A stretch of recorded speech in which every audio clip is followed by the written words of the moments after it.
मोहतरम सामीन गराम, आज मैं आपके सामने सैयदना अय्यूब अलैहिस्सलाम का वाक़या बयान करूँगा।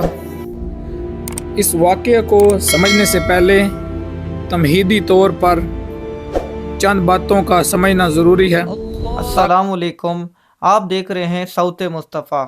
मेरे चैनल को सब्सक्राइब कर दें और बेल आइकन के बटन को प्रेस कर दें ताकि आने वाली हर वीडियो आप तक आसानी तक पहुंच सके, ताकि आपको वाक़या सही समझ आ जाए। नंबर 1, सैयदना अय्यूब अलैहिस्सलाम पर दोनों तरह की नेमतें।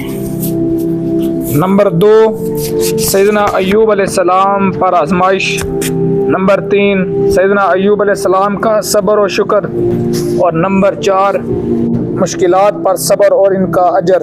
कुरान मजीद में अल्लाह रब्बुल इज़्ज़त ने सूरह अंबिया में फरमाया, व अय्यूब इज़ नादा रब्बहू अन्नी मस्सनी ज़ुर्रु व अंत अरहमुर राहिमीन फस्तजबना लहू फकशफना मा बिही मिन ज़ुर्रिन व आतैनाहू अहलहू व मिस्लहुम मअहुम रहमतम मिन इंदिना व ज़िक्रा लिल आबिदीन। और अय्यूब अलैहिस्सलाम को याद कीजिए जब उसने अपने परवरदिगार को पुकारा था कि मैं दुख में मुब्तला हो गया हूँ और मौला तुझसे बढ़कर रहम करने वाला कोई नहीं। फिर हमने उसकी पुकार सुन ली और जिस दुख में वो मुब्तला था उसे दूर कर दिया, और हमने उनको अपनी रहमत से पहले से दुगने अहल व अयाल अता फरमाए, और ये इबादत करने वालों के लिए नसीहत है। सैयदना अय्यूब अलैहिस्सलाम के बारे में कुरान और हदीस में कहीं भी ये जिक्र नहीं हुआ कि वो किन लोगों की तरफ पैगंबर बनाकर भेजे गए, इन्होंने किस तरह और किस अंदाज में कौम के सामने अल्लाह का पैगाम रखा, किन अल्फाज के साथ दावत दी, कौम ने जवाब में उनसे कैसा सलूक किया, और फिर आखिरकार नतीजा क्या निकला। हाँ, कुरान सूरतुल अंबिया में और सूरत सआद में तज़किरा करता है उनका एक बीमारी और दुख और तकलीफ में मुब्तला हो जाना, फिर इंतहाई ज़ारी और आजिज़ी से अपने अल्लाह को मदद के लिए और दुख से नजात के लिए पुकारना, अल्लाह ताला का दुआ कबूल फरमाकर दुख और मुसीबत से नजात अता फरमाना, छीनी गई नेमतें फिर बख्श देना, और बीवी की किसी नागवार बात पर नाराज़ होकर 100 दुर्रे मारने की कसम उठा लेना, और फिर इस कसम को पूरा करने का तरीका। सैयदना अय्यूब अलैहिस्सलाम पर दोनों तरह की नेमतें। सैयदना अय्यूब अलैहिस्सलाम पर एक अजीम नेमत ये हुई कि अल्लाह रब्बुल इज़्ज़त ने उन्हें नबुव्वत और रिसालत के साथ दुनियावी मालो मता, दुनियावी नेमतें और दौलत दुनिया से भी माला माल हुए। दुनियावी तौर पर हर किस्म का मालो मता उन्हें अता हुआ, दौलत और सरवत भी, सोना चांदी भी, अहलो अयाल भी, ज़मीनें भी, बागात भी, भेड़ों के रेवड़ भी, ऊँटों के गले भी, नौकर चाकर भी, बंगले और मकान भी। कुछ मुफस्सिरीन ने तो यहाँ तक लिखा है कि हज़ारों की तादाद में भेड़ बकरियाँ थी, ऊँट और घोड़े भी हज़ारों की तादाद में थे। ज़मीनें इतनी थी कि खेती बाड़ी के लिए हल चलाने के लिए बैलों की 500 जोड़ियाँ थी, और हर जोड़ी के साथ एक नौकर और मुलाजिम था। इसका मतलब ये हुआ कि 500 नौकर थे, रहने के लिए आलीशान महल और मकान, वफा शआर बीवी और 7 लड़के और 7 ही लड़कियाँ। गर्ज ये कि दुनियावी वकार और इज़्ज़त और वजाहत, शान और शौकत, दुनिया का और आराम का तमाम तर सामान और माल अल्लाह ने अता फरमाया था। सैयदना अय्यूब अलैहिस्सलाम इतनी दौलत और सरवत के बावजूद, इतने मालो मता के बावजूद, इतने मालो असबाब के बावजूद, इतने नौकरों गुलामों के बावजूद फ़ख्र और गुरूर और तकब्बुर से मंबरा थे, और अल्लाह के इस अजीम इनाम और एहसान पर वो हमेशा अल्लाह के आगे शाकिर रहे। वो हर वक्त अल्लाह की नेमतों पर अल्लाह का शुक्र अदा करते रहते। सैयदना अय्यूब अलैहिस्सलाम इतने मालो दौलत के होते हुए और इतनी खुशो खुरम ज़िंदगी गुजारते हुए और तरह तरह की नेमतों से लुत्फ़ अंदोज़ होने के बावजूद अपने परवरदिगार की इबादत और पुकार में मगन रहते हैं। एक लम्हा और एक लहजे के लिए भी अल्लाह के ज़िक्र से गाफिल ना होते। इसके साथ साथ मखलूक इलाही की खिदमत और खैर ख्वाही में हमेशा सरगर्म रहे। फिर बेनियाज अल्लाह ने उन्हें इम्तिहान और आजमाइश की भट्टियों में डाल दिया। वो बेनियाज है, उसकी बेनियाजी से डरना चाहिए। वो दुनिया की नेमतें देता भी है और कभी कभी अता करके छीन भी लेता है। सैयदना अय्यूब अलैहिस्सलाम पर भी आजमाइश आ गई। वो अता कर दे नेमतें उनसे वापस ले ली गईं। ज़मीनें बंजर हो गई, बागात उजड़ गए, मकान गिर गए, मवेशी हलाक हो गए, नौकर चाकर जाते रहे और 7 बेटे और 7 बेटियां इकट्ठे मौत की वादी में चले गए। फिर आजमाइशों और मसाइब के ये जख्म एक एक करके नहीं लगे।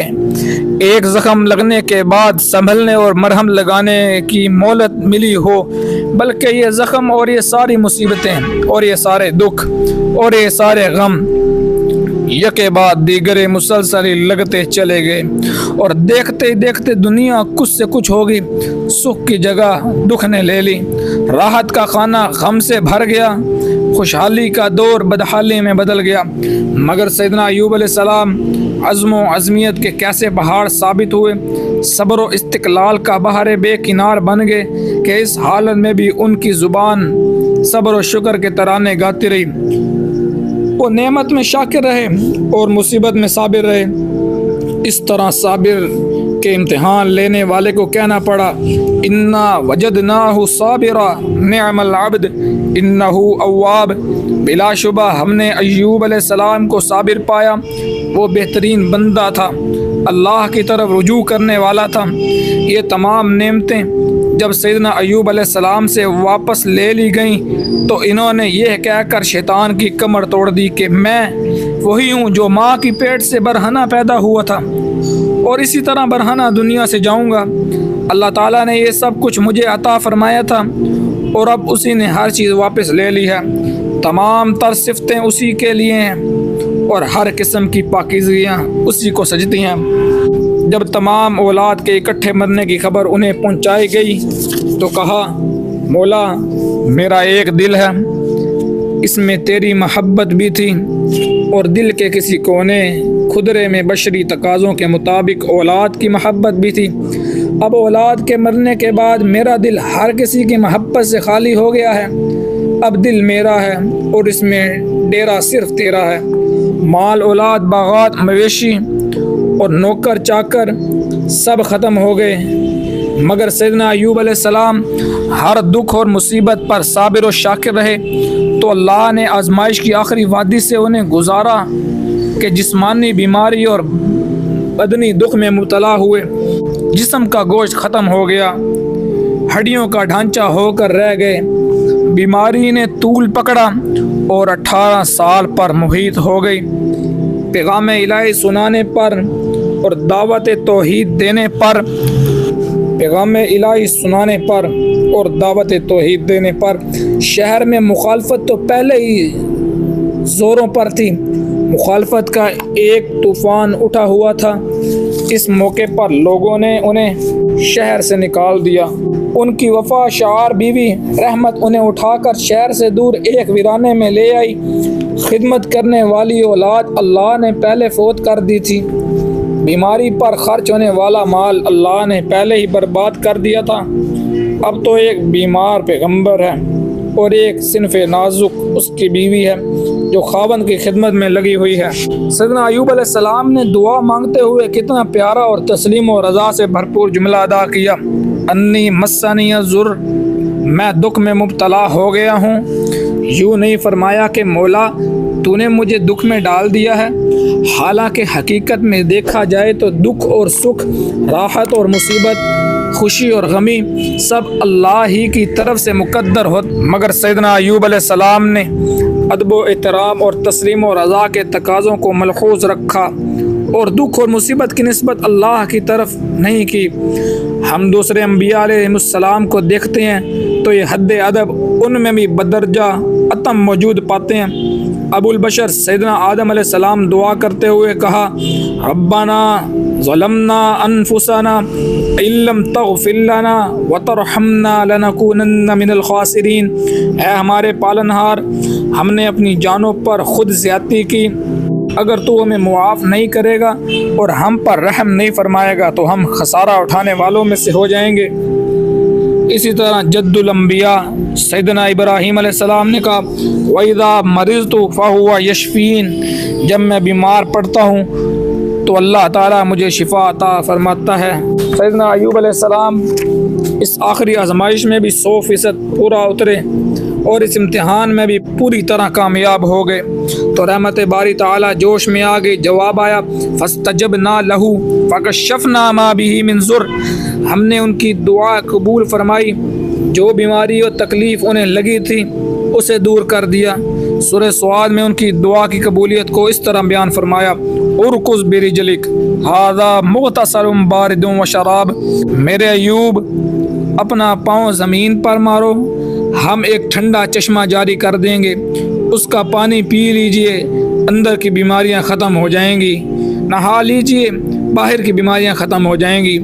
यूँ उनके बदन की तमाम बीमारियां और तकलीफ़ें दूर हो गईं। फिर हमने उन्हें उनके मांगने से ज़्यादा अता फरमाया। उन्होंने तो सिर्फ़ आने वाली बीमारी का जिक्र किया था, हमने भी शिफा भी बख्शी और उनके अहल व अयाल भी लौटा दिए और इतने अहल व अयाल और भी अता फरमाए।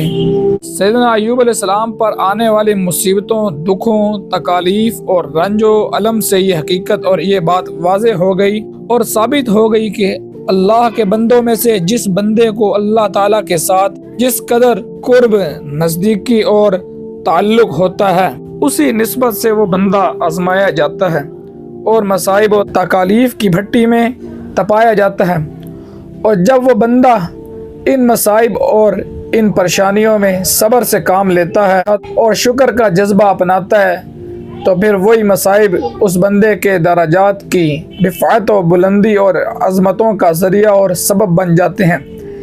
इसी हकीकत और इसी मज़मून को इमामुल अंबिया सल्लल्लाहु अलैहि वसल्लम ने इन खूबसूरत अल्फाज में बयान फरमाया, जिन्हें हज़रत साद बिन वक़ास रज़ी अल्लाह ताला अन्हु ने नकल फरमाया, अशद्दुन नासी बलाइल अंबियाई सुम्मा सालिहूना सुम्मल अमसालु फल अमसालु, लोगों में सबसे ज़्यादा मसाइब में अंबिया कराम मुब्तला होते हैं, फिर सालिहीन, फिर हस्ब मरातब जो इनके करीब हुआ और जो उनके करीब हुआ।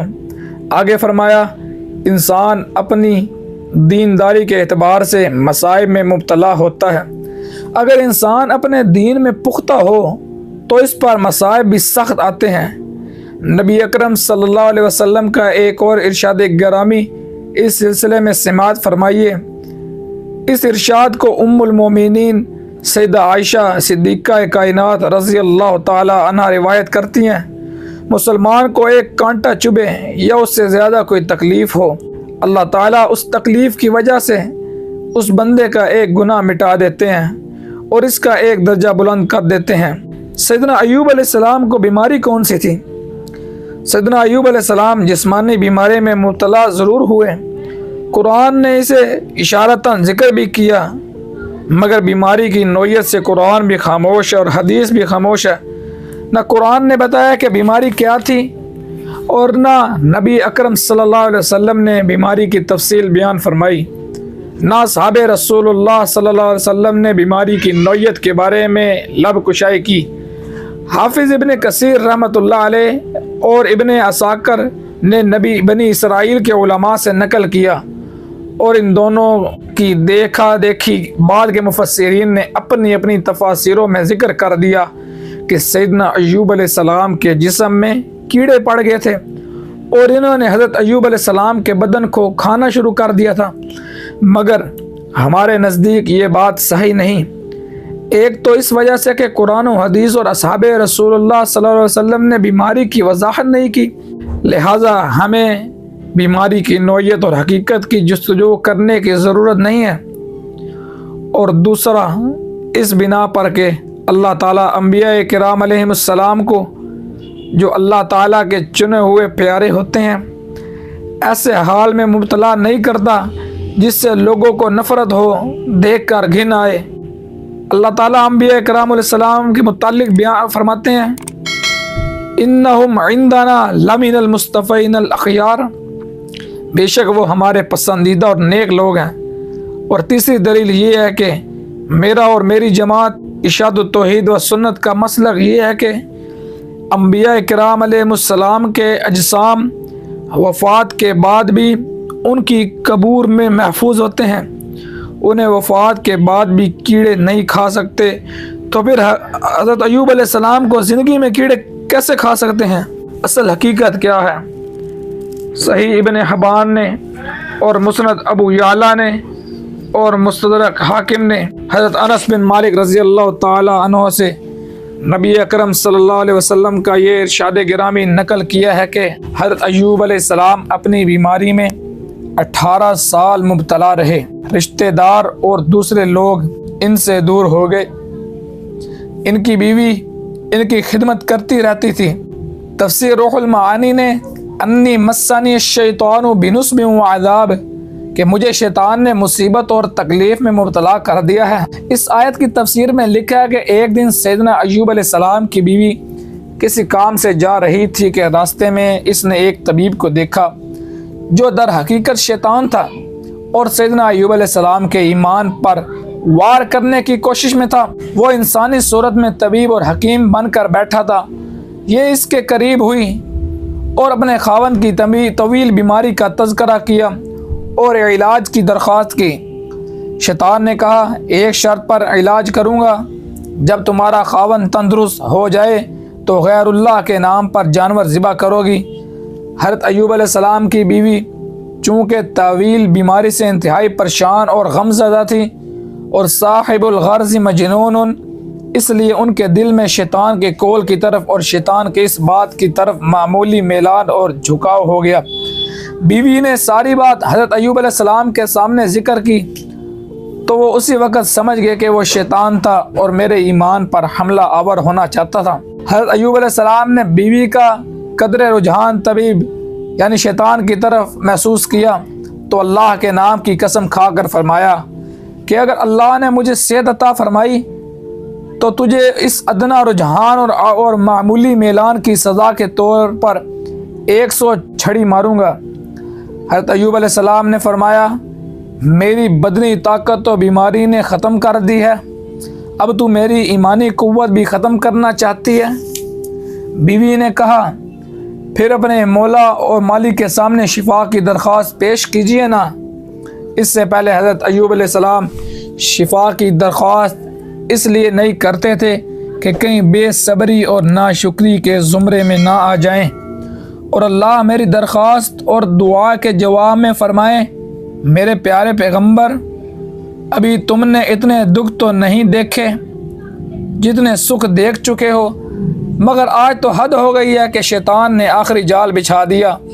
आज साबिर और शाकिर पैगंबर ने बड़े अजीब और अहसन अंदाज में बड़ी आजिज़ी और इंकिसारे से दुआ की, अन्नी मस्सानी ज़ुर्रु व अंता अरहमुर राहिमीन, मौला मुझे दुख और तकलीफ़ पहुँची है और तू सब रहम करने वालों में से सबसे बढ़कर रहम करने वाला है।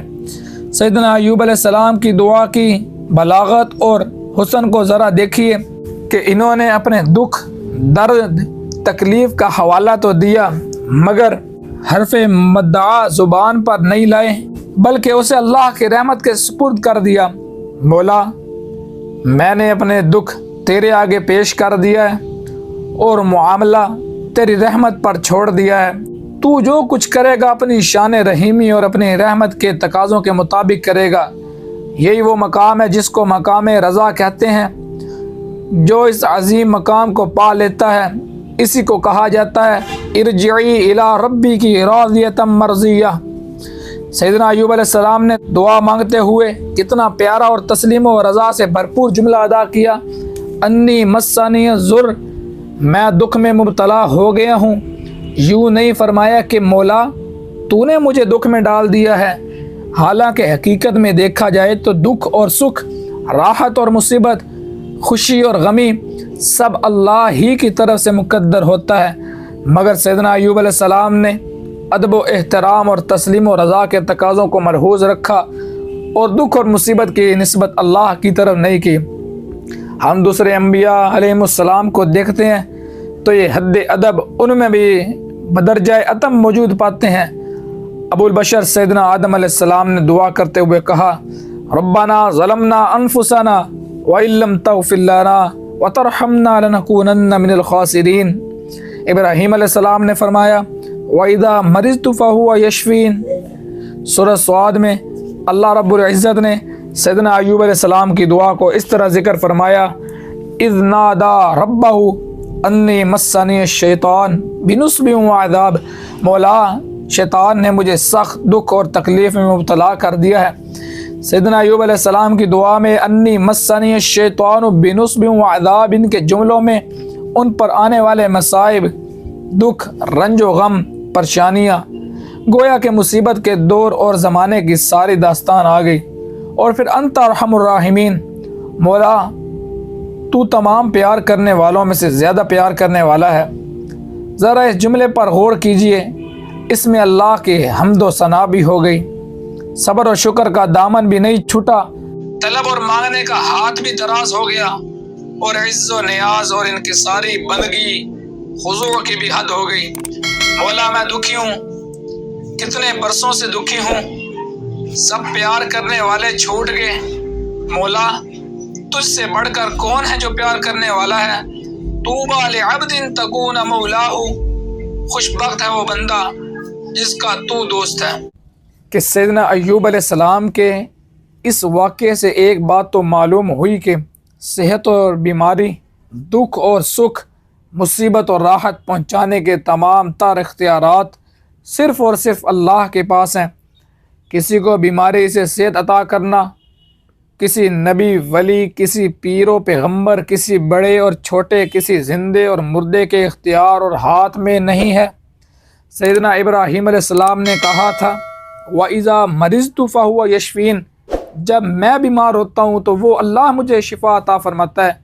नबी अकरम सल्लल्लाहु अलैहि वसल्लम ने अपनी दुआ में कहते, अंत शाफ़ी, के शिफा बख्शने वाली ज़ात सिर्फ़ और सिर्फ तेरी है।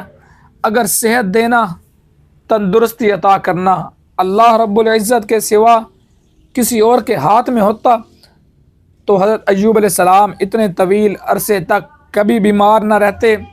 दूसरी बात, इस वाक़े से ये साबित हुई कि अगर शिफा अता करना अल्लाह के हाथ में है तो फिर बीमारी और मुसीबतों, दुखों और तकालीफ़ में घर कर के शिफा लेने के लिए गायबाना पुकारना भी अल्लाह को चाहिए।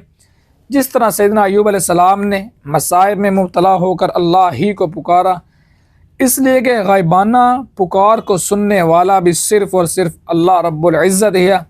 आज ज़ईफ़ुल एतिक़ाद लोग बीमारियों और तकलीफ़ों में मुब्तला हो जाएं तो कभी किसी दरगाह पर और कभी किसी दरबार पर जा के इल्तिजा करते हैं, वहाँ के पत्थर अपने जिस्म पर मलते, वहाँ लिख लिख कर रज़ियाँ लटकाते और बतौर नज़र व नियाज और मन्नत के जानवर और शीरियाँ तकसीम करते हैं। हज़रत अय्यूब अलैहिस्सलाम के इस वाक़े से सबक सीखिए, नसीहत हासिल कीजिए कि मसाइब में घिर जाओ तो मदद के लिए सिर्फ पुकारना है तो अल्लाह ही को पुकारना है।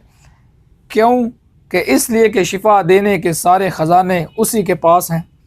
तीसरी हकीकत इस वाक़े से ये साबित हुई कि अल्लाह रब्बुल इज़्ज़त इतना मेहरबान और बंदों पर इतना करीम और शफ़ीक है कि बंदे मांगते कम हैं और वो देता ज़्यादा है।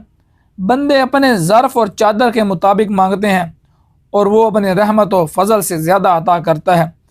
हज़रत अय्यूब अलैहिस्सलाम ने तो खुलकर शिफा भी नहीं मांगी थी, मगर करीम मौला ने शिफा भी अता कर दी और पहले से दुगनी दौलत और औलाद भी बख्श दी।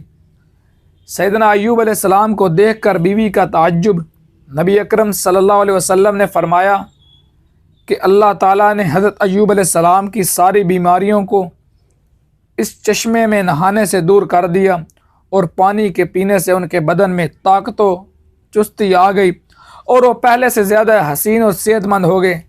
उनकी बीवी उनको तलाश करती हुई आई और हज़रत अय्यूब अलैहिस्सलाम ही से दरियाफ़त करने लगी, ऐ अल्लाह के बंदे, क्या तुमने बीमार और कमज़ोर अय्यूब को देखा है जो अल्लाह का नबी है? अल्लाह की कसम, मैंने तुमसे ज़्यादा अय्यूब से मुशाबा कोई और शख्स नहीं देखा। हज़रत अय्यूब अलैहिस्सलाम ने फरमाया, मैं ही अय्यूब हूँ। अल्लाह ने मुझे सेहत भी दी, ताकत और जवानी और हुस्न भी लौटा दिया। हज़रत अय्यूब अलैहिस्सलाम को 2 खलियान थे, एक गंदम रखने के लिए, दूसरा जौ रखने के लिए। अल्लाह ताला ने 2 बादल भेजे, एक सोने की सूरत में गंदम के खलियान पर बरसा और उसे सोने से इस कदर भर दिया कि सोना खलियान से बाहर गिरने लगा, और दूसरा बादल जो कि खलियान पर बरसा और इसी तरह इसको चांदी से भर दिया।